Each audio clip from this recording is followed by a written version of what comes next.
साहब दीदी से आशीर्वाद मांगेंगे। विषय है इनका आओ चले शिव की ओर। कुछ जिज्ञासाएं आई हैं गुरु भाई गुरु बहनों को, उसका समाधान भी इनसे सुनेंगे। दीदी बरखा आनंद जी।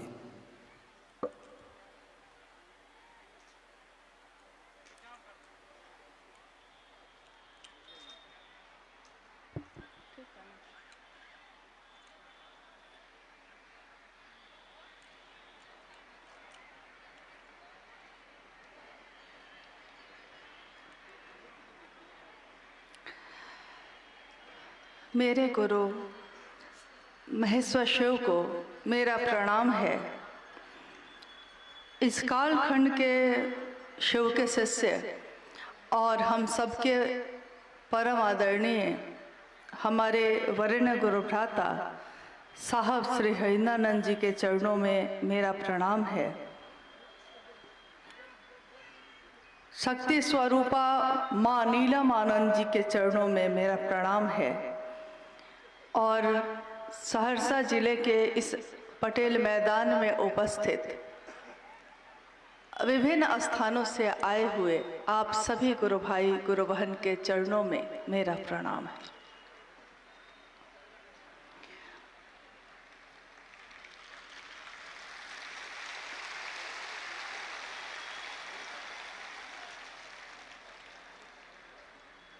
हम सबका परम सौभाग्य है कि अपने गुरु शिव के कार्य के हेतु इस स्थान पे आना हुआ और आज हम सब एक शिव गुरु महोत्सव का जो आयोजन हुआ है उसके हिस्से के रूप में आज हम सब बैठे हैं यहाँ। साल 2005 में 4 दिसंबर को इसी सहरसा जिले में विराट शिव गुरु महोत्सव हुआ था। हमारे साहब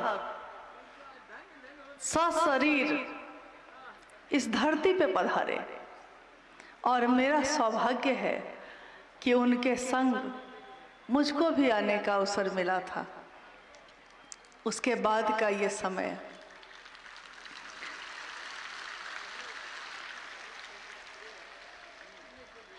क्योंकि जिस जगह पे जिस भी स्थान पे शिव के शिष्य साहब हरिंद्रानंद जी शरीर में रहते हुए गुजरे हैं, रुके हैं,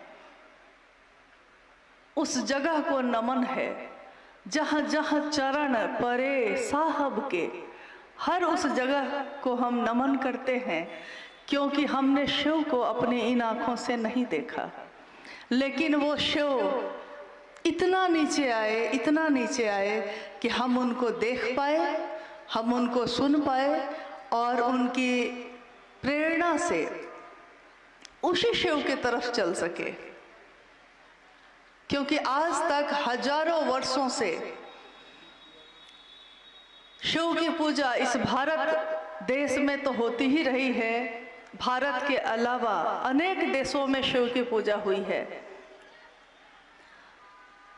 कुछ वर्ष पूर्व दक्षिण अफ्रीका में हजारों वर्ष पुराना एक विशाल शिवलिंग खुदाई में निकला और लोग हतप्रभ रह गए कि शिव की पूजा एकमात्र शिव ही ऐसे हैं जिनकी पूजा पूरे विश्व में हर स्थान पे हुई समान रूप से।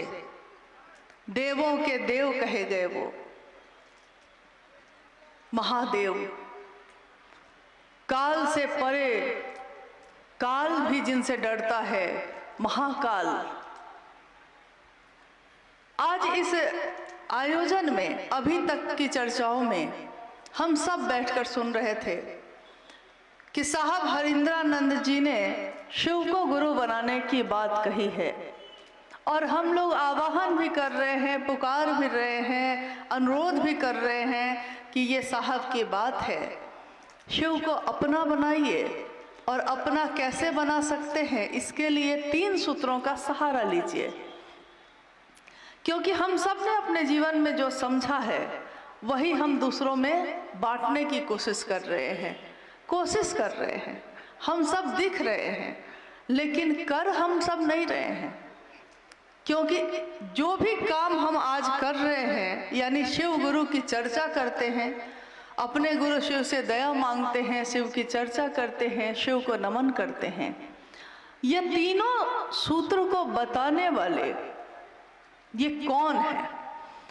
क्योंकि जब तक हम किसी काम के, किसी चीज के महत्व को नहीं समझेंगे, हम ना तो उसके अनुसार काम कर सकेंगे और ना ही हमारे जीवन में उस काम का वो परिणाम आएगा जो साहब हरिंद्रानंद जी ने सपना देखा, माँ नीलमानंद जी ने जिसका अलख जगाया। जो अभी एक गुरु बहन गा रही थी, साहब ने शिव शिष्यता बांटी शिव शिष्य के रूप में, और शिव शिष्या के रूप में दीदी नीलमानंद जी ने अलख जगाया। 4 दिसंबर को जब हम लोग आए थे इस धरती पे, उस मैदान में सबसे पहला बैनर जो मेरी आंखों के सामने से गुजरा था, जिस कार्यक्रम में साहब सशरीर आए थे, उस पे लिखा था कि शिव गुरु कार्य के में चलने वालों के लौकिक कांटों को मैं चुन लूंगी, छाया बनकर सदैव उनके साथ रहूंगी, बशर्ते गुरु कार्य में बेईमानी नहीं। और ये वाणी लिखी थी दीदी नीलमानंद जी की। ये धरती ऊर्जा से ओतप्रोत है, शक्ति का क्षेत्र है, मिथिला का सारा क्षेत्र। शिव का की शक्तियां तो सारा जगत संचालित करती हैं, सिर्फ मिथिला ही थोड़ी, सब जगह को संचालित करती हैं।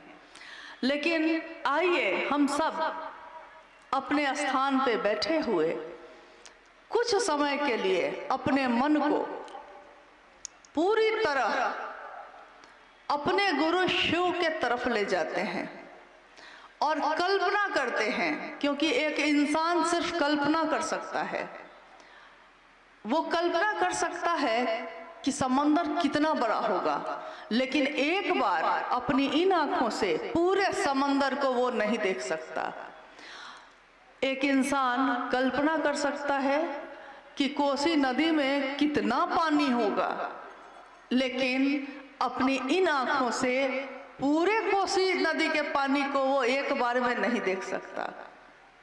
शिव की कल्पना जब हम करते हैं, हम जगत के लोग, हम साधारण लोग, हम सामान्य लोग, अति सामान्य लोग, बांध पे रहने वाले, झोपड़ी में रहने वाले, हम सब, लेकिन हमारा जितना मन है, हमारे मन की जितनी क्षमता है, आइए हम उसी क्षमता से, उसी कल्पना से एक बार अपने महादेव के बारे में सोचते हैं और सोचते हैं कि कौन है ये महादेव।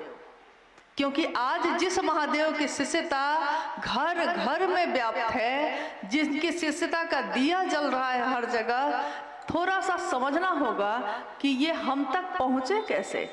क्योंकि हजारों साल से उनकी पूजा होती थी, लेकिन मेरे आपके अंदर ये विश्वास नहीं था कि महादेव हमर अपन छथिन, हमर अपन, आज तक नहीं था, कभी नहीं हुआ ये। कल शाम में जब इस मैदान में यहाँ के गुरु भाई गुरु बहन पंडाल और बैरिकेटिंग का काम कर रहे थे, थोड़ी देर के लिए हम लोग आए थे और साहब की चर्चा का कैसेट बज रहा था, साहब की वाणी गूंज रही थी। ये धरती आपका, वो महादेव को कह रहे हैं उस चर्चा में, ये धरती आपकी, ये जल आपका, ये अग्नि आपकी, ये हवाएं आपकी, ये आकाश आपका, सब कुछ महादेव आपका। ये पंक्ति सुनकर बिल्कुल मुझको कोई संशय नहीं है कि मेरे साहब आज यहाँ उपस्थित नहीं है, मैं उन्हीं के साथ आई। हमेशा हम सब उन्हीं के साथ तो जाते हैं। और कल्पना करने की जो बात हमने कही अभी, सोचिए साहब कह रहे हैं ये धरती आपकी, यानी ये पांचों तत्व की बात साहब कह रहे हैं। 5 तत्व से दुनिया बनी, 5 तत्व से हम और आप बने, ये शरीर बना। शास्त्र कहते हैं और हमारे विद्वान कहते हैं कि जब ये दुनिया नहीं बनी थी, महाशून्य था, कहीं कुछ नहीं था, सब कुछ शांत, कुछ भी घोर नहीं था, अघोर अवस्था में, यानी कि कहीं कोई तरंग नहीं, कहीं कोई हलचल नहीं, महाशून्य था।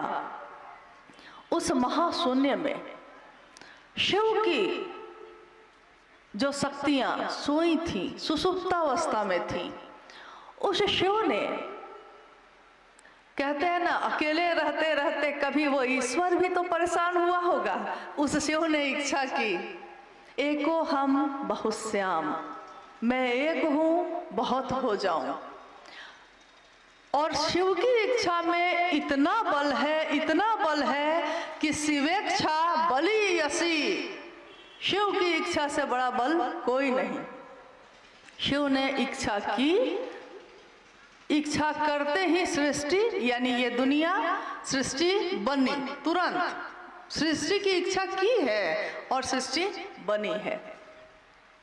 आकाश बना, वायु बनी, अग्नि, जल और ये मिट्टी। एक बार मैंने साहब से खुद पूछा था कि साहब, हम एक सामान्य इंसान हैं, हम शिव की कल्पना नहीं कर पाते, लेकिन वो शिव, उनमें कितनी ताकत आखिर होगी? आदमी सोच तो सकता ही है, कितनी ताकत होगी, कितनी ऊर्जा होगी। कुछ तो उसके बारे में उदाहरण दिया जा सकता है। साहब ने कहा था, चारों दिशाएं जिसका वस्त्र हो, 4 दिशाएं हैं ना, 4 दिशा हम लोग कहते हैं ना, उत्तर, दक्षिण, पूरब, पश्चिम। ये चारों दिशाएं जिसका वस्त्र हो और करोड़ों बिजलियों की जो चमक है, करोड़ों बिजलियां जिसका आहार हो, यानी वो शिव करोड़ों बिजलियों का भोजन करते हैं। और ये सबसे नीचे का तत्व माना गया है, यानी सबसे स्थूल, नीचे का नहीं, स्थूल, जिस पे हम अपने 5 ज्ञानेंद्रियों से हम उसको छू सकते हैं, सूंघ सकते हैं, स्वाद ले सकते हैं, आंखों से देख सकते हैं, सुन सकते हैं। हमारी 5 ज्ञानेंद्रियां काम करती हैं जिस पे, वो है मिट्टी। और साहब कहते हैं कि ये क्षिति का तत्व जो है, ये मिट्टी का जो तत्व है, इस तत्व में कितनी ताकत है? उन्होंने कहा कि करोड़ों बिजलियों की चमक एक साथ, अगर वो करोड़ों बिजलियां गिरे तो जितनी ताकत होगी, मिट्टी के एक परत में, एक कण में वो ताकत है। कल्पना करिए जरा, मिट्टी जिसको हम अपने पैरों से रौंद देते हैं, जिसके सीने को फाड़ के बिया लगाते हैं तो अनाज होता है और हम आप खाते हैं। सोचिए, उस मिट्टी की ताकत इतनी है कि आदमी आज तक सोचा कि बना सकेगा, मिट्टी नहीं बना सका। शिव की बनाई हुई 5 तत्वों में से कोई तत्व आज तक कोई इंसान बना नहीं सका। जो है उसका उपयोग या उसका दुरुपयोग कर सका, बना नहीं सका। और वो शिव, उससे थोड़ा और सूक्ष्म जाइए तो जल है, उसमें 4 ज्ञानेंद्रिय काम करती है। उससे थोड़ा और ऊपर जाइए, अग्नि है, 3 ज्ञानेंद्रिय काम करती है। उससे और ऊपर जाइए, हवा है 2, उससे ऊपर आकाश है 1, और उससे ऊपर चले जाइए तो ज्ञानेंद्रिय काम नहीं करती। न देख सकते हैं, न सुन सकते हैं, न छू सकते हैं, न तो स्वाद ले सकते हैं। सोचिए, उस सत्ता से हमारी आपकी क्या औकात होगी कि हम मिल सके, कि हमारे दिलों में उतर सका। वो हुआ कैसे? ये इस काल खंड में, इस दुनिया में ये काम हुआ कैसे? कौन है वो जो यहाँ उतरा था और जिसने उस शिव की असीम ऊर्जा को, अक्षय स्रोत को इतना सरल, इतना स्थूल बनाया कि इस दुनिया में, इस जगत में रहने वाले लोग उस शिव को एहसास कर सके, उस शिव को के बारे में अपने दिल में, वो उनके दिल में धड़क सका। और यहाँ तक कि अभी आपने भजन सुना, भाई चंदन जी गा रहे थे, जे कहियो शास्त्र पुराणों न पढ़ ले, जो शास्त्र और पुराण नहीं पढ़ा, कहते हैं, साहब ने कहा है कि शिव ज्ञान देते हैं तो शास्त्र आरेखित होते हैं, शिव ज्ञान उतरता है किसी में तब शास्त्र लिखे जाते हैं। तो उस शिव के सामने शास्त्र का भी कोई महत्व नहीं। तो जे कहियो शास्त्र पुराणों न पढ़ लई, हिंदी और अंग्रेजी नहीं पढ़ा, से चर्चा धुर झाड़ करे छे। सो चर्चा कर रहा है किसकी? शिव की। जे चर्चा धुर झाड़ करे छे, 12 महीना शिव की चर्चा किए जा रहा है। ये ज्ञान निकलता कहाँ से है? वो महादेव उतरे कैसे? ये कौन उतारा? मेरे आपके अंदर तो पहले था नहीं। तो हम कहते हैं कि उनका नाम है हरिंद्रानंद। धरती ने उनको नाम दिया हरिंद्रानंद। और सोच लीजिए, कल्पना कीजिए कि जिसने शिव की उस ऊर्जा को धरती तक उतार लिया है, उन साहब हरिंद्रानंद में क्या ऊर्जा होगी? जो आए शरीर में, दिखे सामान्य, साधारण ढंग से कुर्ता पजामा पहने हुए, सामान्य व्यक्ति की तरह पान खाते हुए, मुस्कुराते हंसते हुए, दुख और सुख सहते हुए, धरती की चोटें बर्दाश्त करते हुए, वो कौन है जो आए भी, इस धरती पे रहे भी, और शरीर से, इस धरती से शरीर नष्ट हुआ। 5 तत्वों का शरीर था, 5 तत्वों में मिल गया, लेकिन ये 5 तत्व किसके हैं? तो शिव के हैं। और साहब कहाँ मिले? तो इन 5 तत्वों में। धरती पे तो हम बैठे हैं, यानी इसके कण कण में शिव के साथ वो साहब हरिंद्रानंद भी हैं।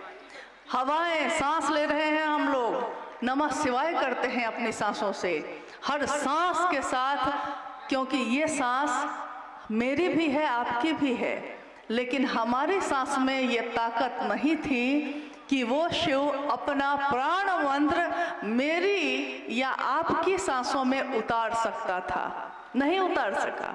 उसके लिए भी तो क्षमता चाहिए, उसके लिए भी तो योग्यता चाहिए। तो उन्होंने अपने हवा के झोंके से 5 तत्वों का ही सहारा लिया है। हवा के झोंके के साथ साहब हरिंद्रानंद जी के श्वास में नमः आया, शिवाय उतर गया। नमः आया, शिवाय उतर गया, एकदम साधारण ढंग से, एकदम सामान्य गति से। साहब हरिंद्रानंद जी के जीवन की कितनी घटनाएं हैं।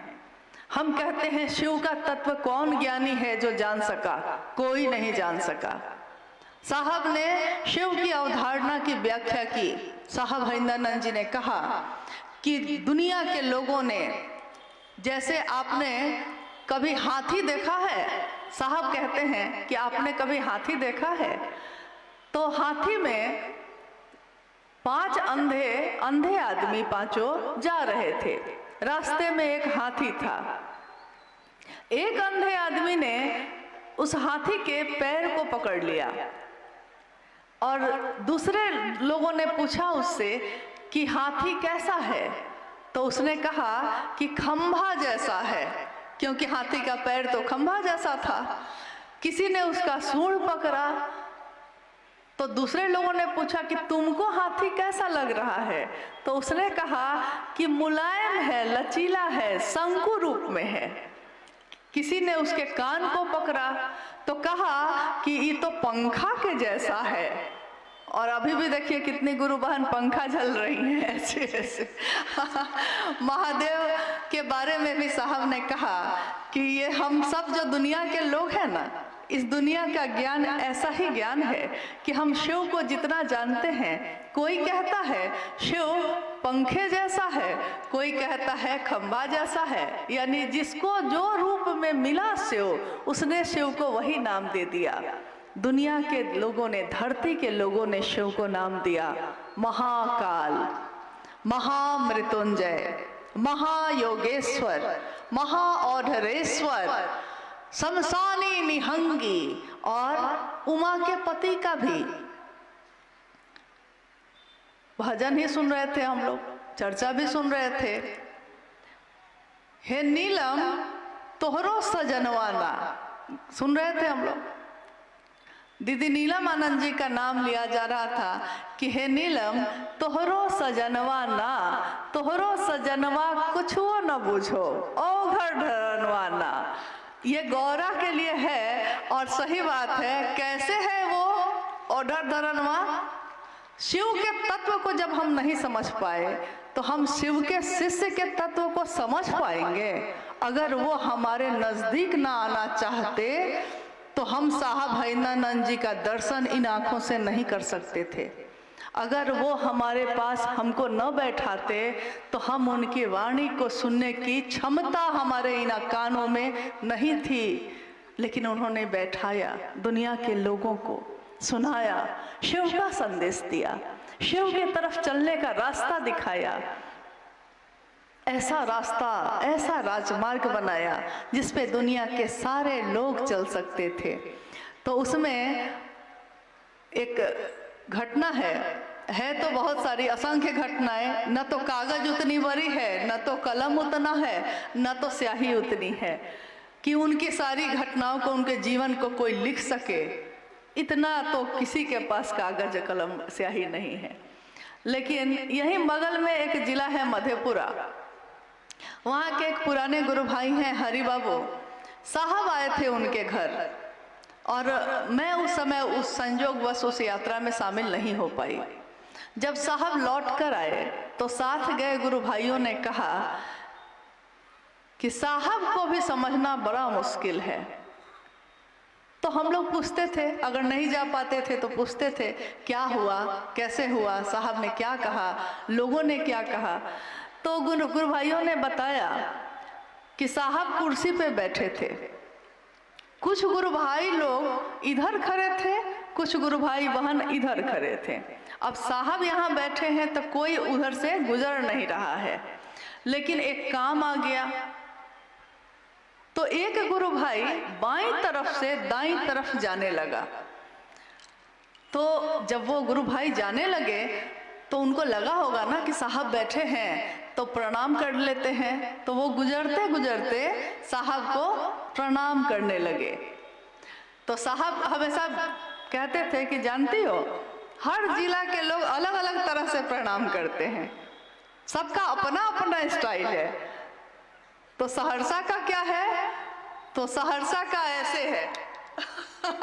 साहब कहते थे कि सहरसा के लोग ऐसे प्रणाम करते हैं। तो गुरु भाई ने साहब को प्रणाम किया।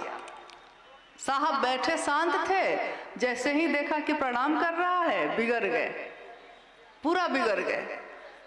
गुस्सा होके बोलने लगे कि इतने प्रेम से, इतना बढ़िया से हमको प्रणाम कर रहे हो, इतना से तो महादेव को प्रणाम करते ना, इस भाव से महादेव प्रणाम करते तो महादेव ही मिल जाते। अब दूसरे गुरु भाई लोग तो देख रहे थे। वो गुरु भाई तो बेचारा चेहरा नीचे करके चुपचाप चला गया। कुछ देर के बाद दूसरे गुरु भाई को भी उधर जाने का काम पड़ा। अब पहले का हाल तो उसने देख लिया था कि क्या हुआ था पहले के साथ। तो जब दूसरे गुरु भाई जाने लगे तो उन्होंने साहब को प्रणाम नहीं किया, क्योंकि पहले का हाल देखा था ना, अभी अभी तो डांट पड़ी थी। तो बिना प्रणाम कर किए जाने लगा। साहब फिर बिगड़ गए, साहब फिर बिगड़ गए। उन्होंने कहा कि जो मुझको प्रणाम नहीं कर सकता है वो महादेव को क्या प्रणाम करेगा। देखिए ये तो शिव के शिष्य का तत्व है जो हम शरीर में आए लेकिन हम आप नहीं जान सके।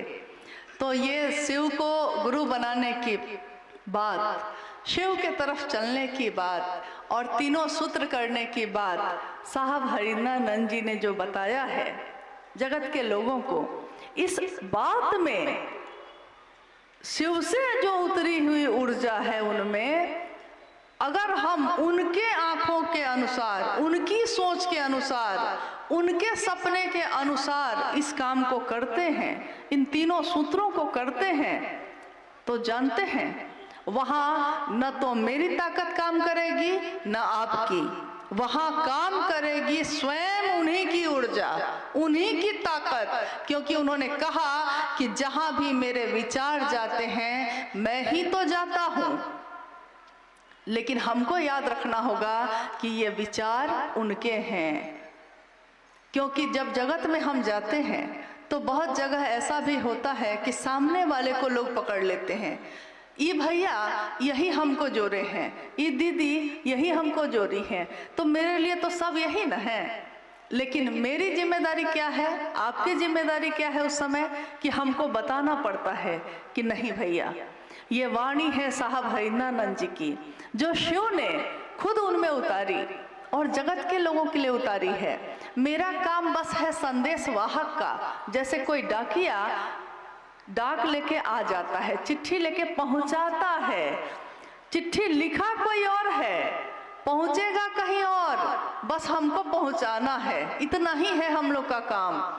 तो याद रहे कि सड़क पे चलते थे हम, जैसे कोई सांप सड़क पे चलता है तो लोग डर जाते हैं और लाठियों से उसको मार मार के भगा देते हैं, लेकिन उसी सांप को गलती से भी अगर वो शिवलिंग पे चला जाता है तो उसकी पूजा होती है। हमारी आपकी भी वही स्थिति है। शिव की बात करते हैं तो पूजा होती है, शिव की बात करते हैं लोग सम्मान देते हैं, प्यार देते हैं। जिस दिन अपनी बात कहने लगेंगे कोई प्रणाम नहीं करेगा, कोई प्रेम नहीं करेगा। तो मेरे गुरु शिव की बात, आपके गुरु शिव की बात लोगों तक इस जीवन में हम पहुंचा सके, दीदी नीलम आनंद जी के सपने को पूरा कर सके। उनकी आंचल की छाया क्या अभी इस मैदान में नहीं है? क्योंकि कल तक तो इस मैदान में बहुत धूप थी, आज ये छाया कैसे हो गई है? कल तक तो बहुत धूप थी।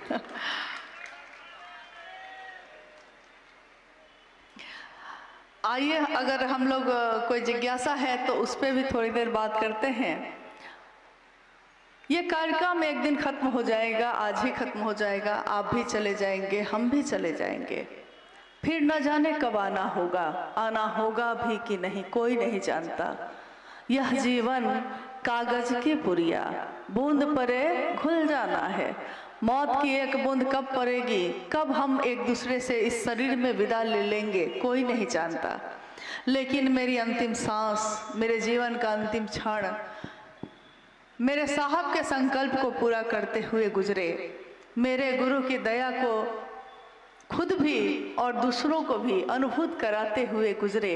माँ नीलम आनंद जी के जीवन में पूरे समर्पण को चरितार्थ करते हुए गुजरे, इसकी ही कामना है। आइए हम लोग कुछ जिज्ञासाओं पे बात करते हैं। स्थानीय गुरु भाई गुरु बहनों के द्वारा एक जिज्ञासा ही है कि क्या भगवान शिव की शिष्यता, क्या भगवान शिव की शिष्यता अन्य गुरुओं की शिष्यता से भिन्न है या एक ही है? शिव की शिष्यता, हाँ, भगवान शिव की शिष्यता अन्य गुरुओं, जो पहले पूर्व के शरीरी गुरु आए, उन गुरुओं की शिष्यता से भिन्न है या एक ही है? भगवान शिव की शिष्यता और अन्य गुरु जो आए, गुरु या सदगुरु शरीर में जो आए, उनकी शिष्यता दोनों अलग है या एक ही है? जिज्ञासा ये है, यही है ना? जिज्ञासा में ही अंतर स्पष्ट है। भगवान शिव की शिष्यता और गुरु या सदगुरु की शिष्यता, इतना भारी अंतर है, इतना भारी अंतर है कि इसकी तुलना ही नहीं की जा सकती। मतलब इतना बड़ा अंतर है। जिस भगवान शिव की शिष्टता की बात की जा रही है, उनकी इच्छा में ये बल है कि कितनी सृष्टि बनती है और टूटती है। पल प्रति पल ये दुनिया टूट रही है, बन रही है। उनकी इच्छा में इतना बल है। शिव चाहें तो अहेतुकी होती है उनकी दया। वो जब चाहें जिसको शिव बना दें, जब जो चाहे जिसको दे दें, कुछ भी दे सकते हैं वो। तुम त्रिभुवन गुरु वेद बखाना। त्रिभुवन मतलब देवलोक, मृत्युलोक, नागलोक, यानी देवलोक हो गया जो आकाश के ऊपर एक जो है, धरती मृत्युलोक, धरती के नीचे जो पाताल लोक है यानी नागलोक। तुम त्रिभुवन गुरु वेद बखाना। तीनों भवनों के, तीनों त्रिभुवन के तुम क्या हो? गुरु हो। और बाकी क्या है? हैं गुरु, वो भी हैं, लेकिन क्षमता का अंतर है। आवेश है और गुरु में भी है। वो भी शरीर से रह के भी आपको हमको शिव की तरफ ले जा सकते हैं, लेकिन बहुत बड़ा लंबा रास्ता है, बहुत शक्ति युक्त भक्ति करने का रास्ता है। लेकिन शिव के साथ ऐसा नहीं है। शिव के साथ ऐसा है कि वो है क्या? आवेश रहित आवेश। अभी मैंने जैसे इस माइक का ये तार है, इस तार को मैंने अपने हाथों से पकड़ रखा है, लेकिन इस तार के अंदर एक ऐसा करंट दौड़ रहा है, अगर उससे मेरा हाथ सट जाए तो यहीं के यहीं खत्म हो जाएंगे। लेकिन रबड़ चढ़ी हुई है, तो हम इसको घुमा रहे हैं, इसको हाथ में रखे हुए हैं, कुछ फर्क नहीं पड़ता। एक बच्चा भी आके इस पे पैर से रौंद सकता है, कोई दिक्कत नहीं है। लेकिन शिव आवेश रहित आवेश है। भगवान शिव की शिष्टता जगत के किसी भी जीव में भेद नहीं कर सकती। सारा आवेश रहते हुए भी वो अपने आवेश को एक रबड़ चढ़ाए हुए हैं, ताकि उनका शिष्य उन तक पहुंच सके। नहीं तो शिव तक तो हम पहुंच नहीं सकते हैं। और शिव की शिष्टता पूरे जगत के लिए है, यानी उसमें सारे लोग आते हैं, सारे जीव, सारे जंतु, सब के सब आते हैं। लेकिन शरीरधारी गुरु के साथ या सदगुरु श्रेणी तक के साथ ऐसा नहीं है। उनकी अपनी पसंद नापसंद है।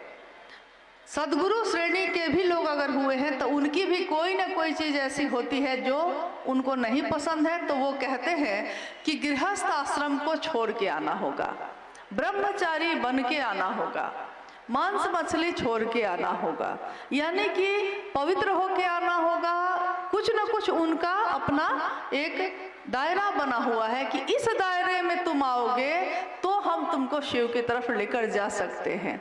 लेकिन भगवान शिव की शिष्यता वो कहती है, कुछ नहीं आता है तुमको तब भी, पवित्र हो या अपवित्र हो तब भी, अमीर हो गरीब हो, अलग जाति के हो, अलग धर्म के हो, मतलब कोई भी अंतर अगर आपके मेरे बीच है इस धरती पे, लेकिन शिव के सामने ये सारी संकीर्णताएं तिरोहित हो जाती हैं, खत्म हो जाती हैं।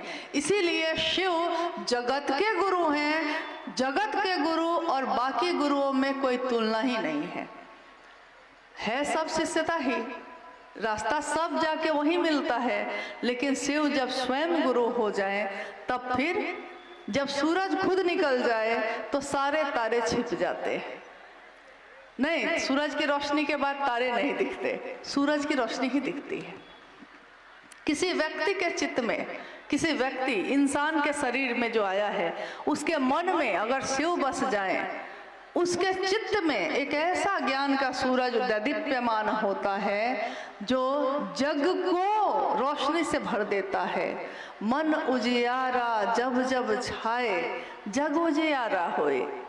मन में किसी के उजियारा आ गया है तो उसके मन के उजियारे से ये जग उजियारा हुआ है, और साहब हरिंद्रानंद जी के मन का अंधेरा दूर हुआ। शिव उन्हीं के मन में प्रवेश कर गए तो उनके मन से जुड़ के हमारे मन का अंधेरा भी दूर हुआ। हमारी क्षमता कुछ नहीं, लेकिन अगर एक पतला सा तार भी उसमें अपने को जोड़ ले तो उस तार की में भी वही रोशनी आ जाती है। रोशनी सबकी एक ही है। तो भगवान शिव की शिष्यता सब चीजों से अलग है। और कोई है?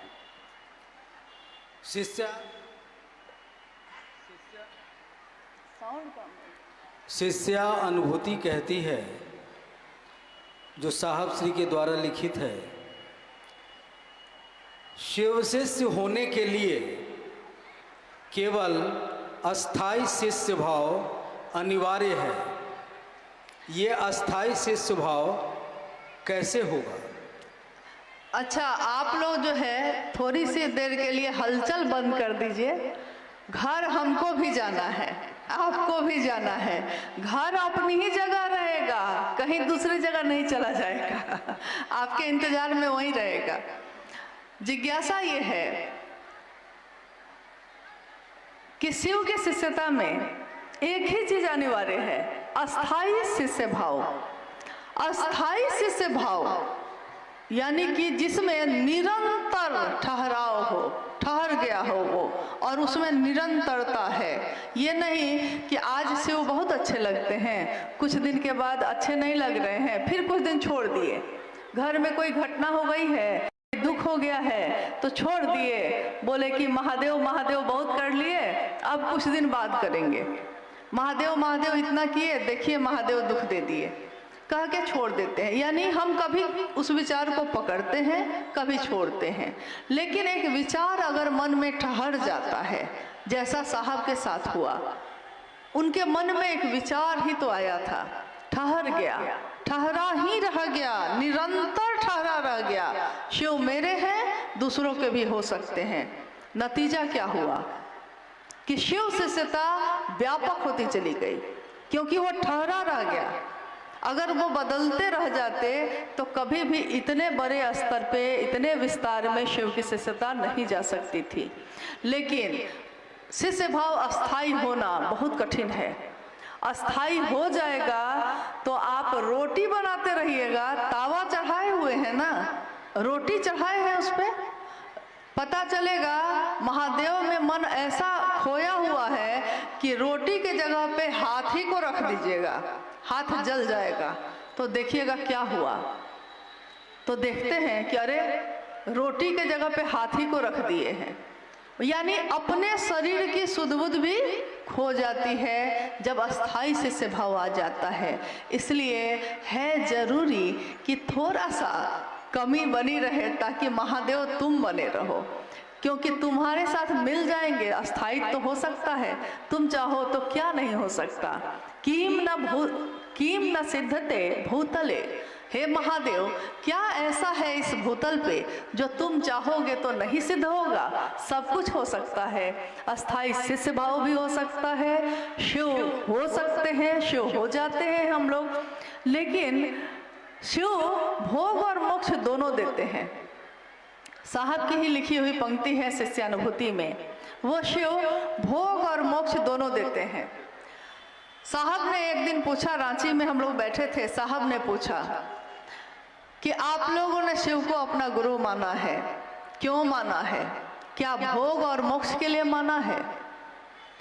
तो किसी ने कहा कि हाँ, किसी ने कहा नहीं।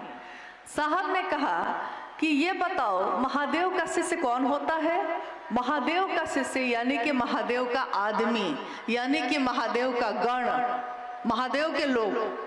और महादेव का लोग जो होगा उसका मिजाज भी तो महादेव के जैसा बना रहेगा। तो भोग हो तो भोग लेगा, मोक्ष हो तो ले लेगा, लेकिन न तो मोक्ष के पीछे भागेगा, न तो भोग के पीछे रोने बैठेगा। दोनों रूप में उसका मिजाज बना रहेगा, क्योंकि महादेव ने जो भी दिया है सब स्वीकार है। अच्छा से अच्छा, बुरा से बुरा, सुख भी दुख भी महादेव आनंद देते हैं। हमारे जीवन में सुख है, दुख है।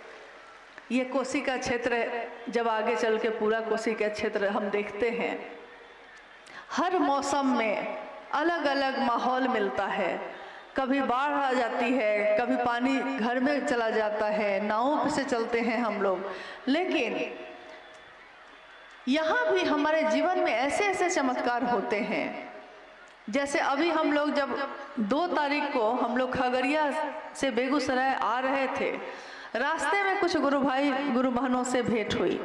एक गुरु भाई ने कहा, उसमें अपनी अनुभूति बताने लगे वो, और खोजने लगे कि अरे वो गुरु बहन यहीं पे थी अभी। तो मैंने उनसे पूछा कि बात क्या है, सो ना बताइए। उन्होंने कहा कि महादेव कैसा कैसा दया करते हैं। देखिए ना, पिछली बार क्या हुआ कि वो गुरु बहन चर्चा में गई हुई थी और खेत में आग लग गई। चारों तरफ से बीघा का बीघा खेत जिसमें गेहूं लगा हुआ था, और गेहूं जब अगर में आग लग जाए तो और छिटक छिटक के गिरता है, दूसरे जगह भी आग लगा देता है। सारे खेत जल गए और इसका 5 कट्ठा में जो गेहूं था वो बचा रह गया। चारों तरफ के खेत जल गए, बीच में 5 कट्ठा का खेत इसका था, उसमें गेहूं बचा हुआ है। तो बाद में इसके लिए भीड़ आने लगी देखने के लिए। मैंने उनसे पूछा क्या देखने के लिए। उन्होंने कहा, देखिए बहुत मार्के की बात है ये। मैंने उनसे पूछा क्या देखने के लिए, तो उस गुरु भाई ने उत्तर दिया कि जो बच गया था खेत, उस खेत को देखने के लिए। रास्ते में मैंने कहा कि देखिए कितनी समझ आ गई है हम लोग को। जो जल ही गया, जो नष्ट ही हो चुका है, उसको क्या देखना, जो बचा है उसको देखिए ना। दुनिया क्या देती है छोड़िए ना, शिव की शिष्यता बची है ना हृदय में। साहब और दीदी है ना, साहब दीदी बैठे हैं हमारे सीने में, वो तो बैठे हैं ना। उनकी खूबसूरती तो देखिए, उनकी सुगंध तो देखिए, उनकी सुंदरता तो देखिए। और आइए हम सब भी इस जगत में जहाँ तक हमारी क्षमता है, जहाँ तक हमारा शरीर साथ देता है, हम इस संवाद को जन जन तक पहुँचाए। हरिंदर कहते हैं, हरिंदर साहब हरिंद्रानंद जी कहते हैं, शिव है गुरु, इनको जन जन प्रतिष्ठित करो। जन जन व्यक्ति को मत देखना कि वो अमीर है कि गरीब, मत देखना कि वो कुरूप है कि सुंदर, वो जीवित है, वो जीव है। जन जन प्रतिष्ठित करो, जर्रे जर्रे के शिव हो गुरु, सैलाब ऐसा ही ला दोगे तुम। ये साहब की वाणी है। उन्होंने कहा शिव शिष्यता एक जागरण है, प्रचार की जरूरत इसको नहीं है, ये तो हवाएं काम कर जाती हैं। जागरण है, हर व्यक्ति के दिल में वो शिव जग गया है। तभी तो आज लोग कहते हैं शिव को गुरु मान के हमने क्या पाया। हमने वो पाया है जो इस दुनिया में आज तक किसी ने नहीं पाया। एक बच्चा, उसको कुछ भी दे दीजिए वो चुप नहीं होता जब तक कि उसकी माँ नहीं आती है। तो हमने उसको पाया है जिसको पाके ये जग इतना आया है। हम तो उसको पाके बैठे हैं, उससे ज़्यादा अब क्या चाहिए। कोई कहे कि महादेव चाहिए कि भोग और मोक्ष चाहिए, तो क्या कहेगा महादेव का चेला? आप बताइए क्या कहेगा। क्योंकि एक दिन साहब ने हम लोगों से ये पूछा था कि महादेव का चेला क्या दुख से पागल हो जाएगा, क्या महादेव का चेला सुख में बौरा जाएगा। भोग और मोक्ष दोनों रखे हैं और शिव खड़े हैं आपके वहां, आप किसको चुनिएगा। हम सब ने एक स्वर में कहा था महादेव को भोग भोग लेंगे, मोक्ष की चाहत नहीं है। साहब ने खुद अपने बारे में लिखा है, न मैं जगतार्थी हूँ, न मैं मोक्षार्थी हूँ, न जगत की चीज़ों का मुझको कोई लोभ है, न तो उसके प्रति आकर्षण है, न तो मोक्ष का कोई आकर्षण है। मेरे शिव मुझको अच्छे लगते हैं, बस अच्छे लगते हैं, इतने अच्छे लगते हैं, इतने अच्छे लगते हैं कि छाप तिलक सब छीनी रे तो से नैना मिला के। सारे छाप तिलक जब से तुमसे नैना मिल गई है, नैन मिल गए हैं। अब मुझको लगता है कि समय ज़्यादा हो रहा है और जिज्ञासा की जरूरत है। जिज्ञासा है। आप लोग जाना चाहते हैं या एक जिज्ञासा पे और बात हम लोग कर सकते हैं? मतलब समय है, बैठ सकते हैं, ठीक है। और तो ये एक जिज्ञासा पे और बात। हाँ, ये जिज्ञासा रविंद्र गुरु भाई फारबिसगंज अररिया कह रहे हैं कि बरखा दीदी से ही मुझको उत्तर चाहिए। हम अपने गुरु शिव के दया के पात्र कैसे बनेंगे? हम अपने गुरु शिव की दया के पात्र कैसे बनेंगे? हम अपने गुरु शिव की दया के पात्र कैसे बने?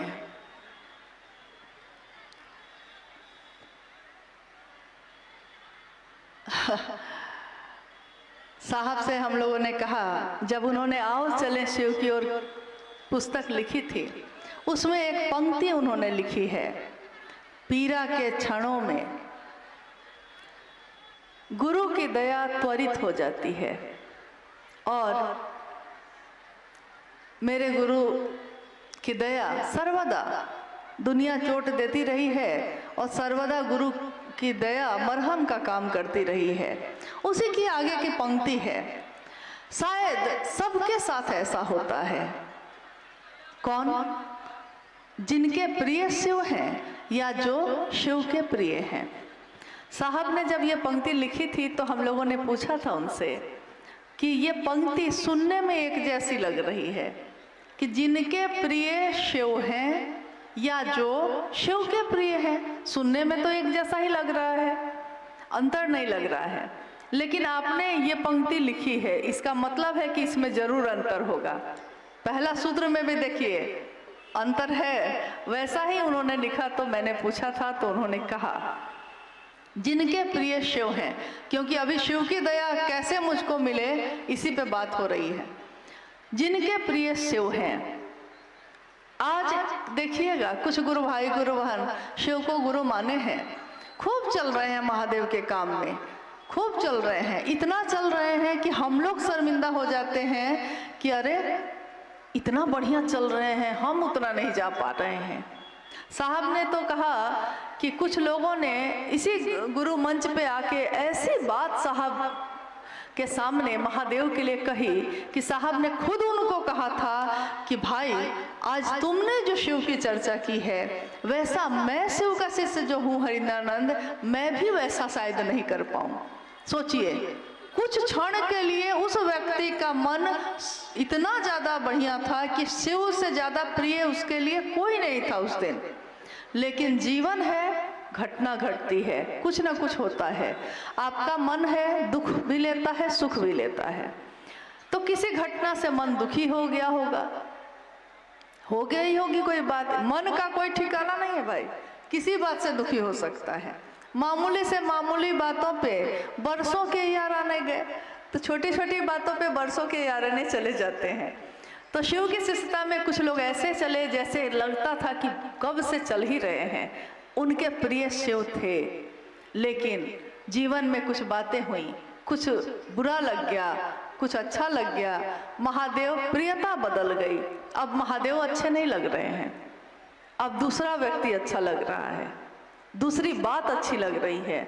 तो साहब ने कहा कि देखिए, उस दिन शिव प्रिय थे, प्रियता बदल सकती है आदमी की, अगर वो आपके तरफ से चलेगा तो बदल सकता है, लेकिन शिव की तरफ से चलेगा, यानी जिनके प्रिय शिव हो जाएंगे, शिव की तरफ से चलेगा तो वो प्रियता कभी नहीं बदलती, क्योंकि शिव नहीं बदलता। तो जिनके जो शिव के प्रिय हैं, अब दूसरी पंक्ति है, जो शिव के प्रिय हैं। अब इस प्रश्न का उत्तर उसी में है। मैंने साहब से पूछा उस दिन, मैं ऐसा क्या करूं कि शिव का प्रिय हो जाऊं?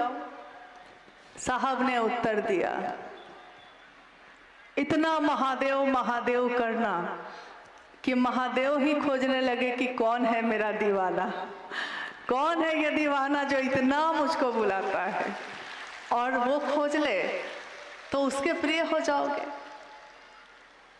शिव की दया हम कैसे पाते हैं? गुरु अनुसार करने भर से पाते हैं। गुरु अनुसार करना भर है बस। न मेरी ज़्यादा है इसमें कुछ, न इसमें कम है।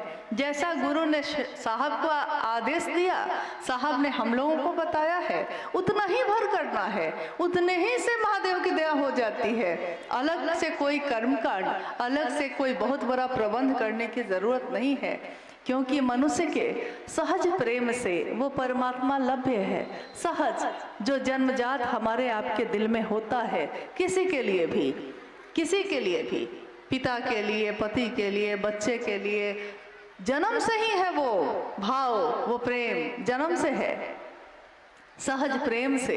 उसी तरह के सहज प्रेम से वो परमात्मा भी मिल जाता है, वो शिव भी मिल जाते हैं। लेकिन बात ये है कि शिव के लिए शिव को चाहना होगा, जो साहब ने किया। हम इस क्षेत्र की बात करते हैं या भारतवर्ष के किसी भी क्षेत्र की बात करते हैं, लोग कहते हैं, और साहब ने भी हमेशा कहा है, साहब ने हमेशा इस बात को कहा कि विचार भी किया है तो ठहरो, विचार में ठहरो। भाव एक दिन तो बनेगा, एक दिन तो ये पानी वाष्प बन के कभी बदलेगा अपना रूप, तो भाव में बदलेगा। भाव भी टूट सकते हैं, भाव में भी रुके रहो। कैसे हो सकता है? तीनों सूत्र करने से हो सकता है। तीनों सूत्र करो, अपने गुरु शिव को मन ही मन पुकारो और कहो, हे शिव, आप मेरे गुरु हैं, मैं आपका शिष्य हूँ, मुझ शिष्य पर दया कर दीजिए। महादेव दया करते हैं, उनकी दया हो जाए तो चर्चा, शिव की चर्चा दूसरों से करो, खुद समझने के लिए भी करो और दूसरों को समझाने के लिए भी करो। लेकिन शिव की चर्चा क्या हो? तमाशा नहीं है, ये तमाशा नहीं है, ये खिलवाड़ नहीं है कि कहीं भी हम शिव चर्चाओं का आयोजन कर दें। बहुत सोचना पड़ता है, बहुत सोच समझ के करना चाहिए। ये नहीं कि मन नहीं लग रहा है तो यहाँ भी कर दिया, यहाँ भी कर दिया। शिव की चर्चा शिव भाव से संजात, शिव भाव से भींगा हुआ, प्रगाढ़, एकदम गहरा बना हुआ मेरे दिल में जो होगा वही ना हम आपके दिल को दे सकेंगे। जो मेरे पास होगा ही नहीं, हम आपको क्या दे सकेंगे? तो शिव की चर्चा स्वयं को और समूह को, दोनों को शिव भाव से आप्लावित करती है। दूसरा सूत्र। तीसरा, शिव को नमन करना। शिव को पंचाक्षर मंत्र से प्रणाम करने की बात भी साहब ने कही कि आप कर सकते हैं। नमः शिवाय मंत्र प्राचीन समय से ये मंत्र चलता आया है, लेकिन ये मंत्र शिव का प्राण मंत्र कहा गया। शिव के प्राण, यानी शुरू में मैंने कहा अभी कि सबसे पहला तत्व बना था आकाश और शब्द बना था सबसे पहले। तो जैसे ही आकाश बना और शब्द बने, पहला शब्द बना था नमः शिवाय। नमः शिवाय यानी इस सृष्टि के बनने में, इस सृष्टि को प्राण देने वाला जो मंत्र है वो है नमः शिवाय। शिव के समग्र स्वरूप को, संपूर्ण शिव के स्वरूप को हम चले थे जगत गुरु शिव का सहारा लेकर, लेकिन वही शिव नीचे तक आकर, हमारे आपके चेतना के स्तर तक आकर धीरे धीरे अपने समग्र रूप से मिलवाते हैं। स्वरूप जो उनका है संपूर्ण, भगवान शिव के शिष्यता, भगवान शिव से मिलवाते हैं। नमः शिवाय मंत्र शिव के समग्र स्वरूप को प्रणाम निवेदित करता है। इन तीनों सूत्रों की परिधि में ही सब कुछ है। गुरु मानकर अगर किसी ने आपको 3 सूत्र नहीं बताया होता, तब भी आप क्या करते? ये साहब ने एक बार कहा था। साहब ने कहा था कि मैंने जब शिव को गुरु बनाया था, भगवान समझ के बनाया था और मेरे पास 3 सूत्र नहीं थे। आपको मैंने दिया है लेकिन मेरे पास नहीं थे। मैं शिव का शिष्य बना या नहीं बना? बना। कैसे? साहब ने कहा मेरे गुरु शिव ने मुझको अनुभूत करा दिया, बोध करा दिया कि उनकी दया के बिना यहाँ पत्ता भी नहीं हिलता है। शिव और शक्ति के प्रेम के बिना तो घास की एक पत्ती तक नहीं उगती। शिव की दया के बिना यहाँ कुछ भी नहीं होता। सब कुछ उनकी दया ही है। यह शिव ने बोध करा दिया तो उन्होंने पहला सूत्र बनाया। शिव की चर्चा करने से परिणाम आने लगा। और ध्यान कहा जाता है कि भारत देश में ध्यान की अनुपम विधा मानी गई है। ध्यान को बहुत अनुपम विधा मानी गई है। किसी एक बिंदु पे अपने मन को एकाग्र कर लेना, ठहर जाना, शांत हो जाना, यह है ध्यान। और शिव की चर्चा कोई कर्म कांड नहीं करती, लेकिन शिव की चर्चा करते करते हमारा मन सिर्फ अपने गुरु शिव पे केंद्रित हो जाता है। इसीलिए दूसरा सूत्र, शिव की चर्चा ध्यान की अनुपम विधा है। आज तक हम लोगों ने कुछ न क्रिया न साधना, कुछ क्रिया न साधना, कुछ नहीं आता, न साधना न क्रिया न मंत्रों का जप, कुछ नहीं होता, बस महादेव महादेव रटते हैं। और देखिए शिव की चर्चा ध्यान की अनुपम विधा बन जाती है। तीसरे सूत्र में उन्होंने कहा कि शिष्य अपने गुरु को प्रणाम नहीं करेगा तो करेगा क्या, प्रणाम तो करेगा ना। तो उन्होंने इन तीनों सूत्रों को पिरोया और हम सबको दान कर दिया। ऐसा दान किया, ऐसा दिया कि अपना सर्वस्व ही दे दिया। लेकिन उन्होंने एक बात जरूर कही कि एक निष्ठता और समर्पण अपने गुरु के कार्य के लिए जरूर रखना। एक निष्ठता यानी गुरु कार्य में बेईमानी नहीं होनी चाहिए। न तो मेरे द्वारा न तो कोई दूसरा करता है तो उसको भी समझाने की कोशिश करिए कि वो ऐसा ना करे, क्योंकि ये शिव की शिष्यता है। महादेव की आंखें तुरंत लाल होती हैं। जितने वो करुणावतारम हैं उतनी ही उनकी आंख लाल भी होती है। उनको ये पसंद नहीं कि शिखर के शासन पर बैठकर कोई दूसरों पे शासन चलाए, ये शिव को पसंद नहीं। तो हम शिव के शिष्यों को भी ये काम करने की कोशिश कभी नहीं करनी चाहिए।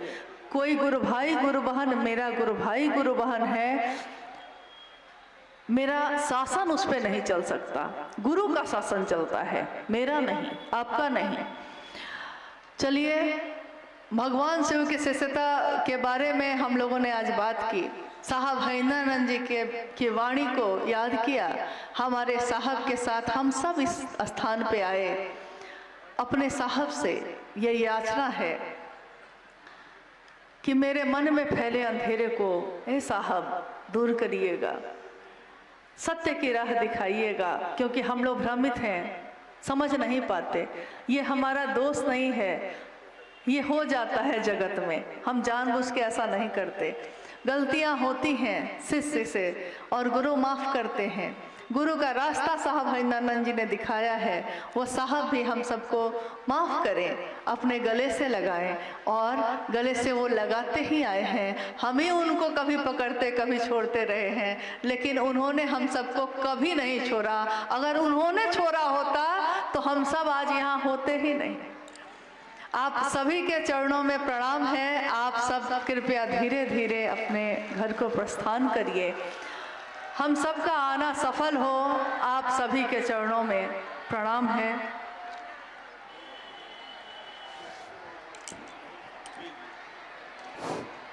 हेलो।